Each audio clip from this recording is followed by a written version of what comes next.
गुवाहाटीला जर गेलो नसतो तर लाडक्या बहिणींना पैसे मिळाले असते का?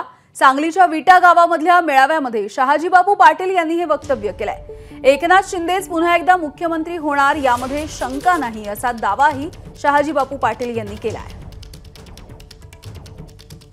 मुख्यमंत्री भावी मुख्यमंत्री 10-12 पोस्टर आहेत।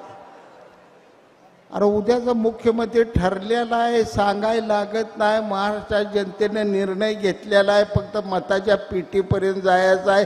दिसला धनुष्यबाण का दाब बटन, दिसला धनुष्यबाण दाब button, toy toy toy machine वाजणार आहे। शिंदे साहेब पुन्हा मुख्यमंत्री होणार आहेत यात मात्र कोणी शंका बाळगू नका। जे जनतेच्या मनात बसलेलं नेतृत्व आहे ते नेतृत्व परमेश्वराला सुद्धा हटवता येत नसते। आम्ही जर गुवाहाटीला गेलो नसतो तर लाडक्या बहिणीला 1500 रुपये महिन्याला मिळालं असतं का? आम्ही जर गुवाहाटीला गेलो नसतो तर शेतकऱ्याची वीज बिलं माफ झाली असती का कायमची? आम्ही गुवाहाटीला गेलो नसतो तर 200 कोटी जळीताचं पैसे शेतकऱ्याला मिळालं असतं का?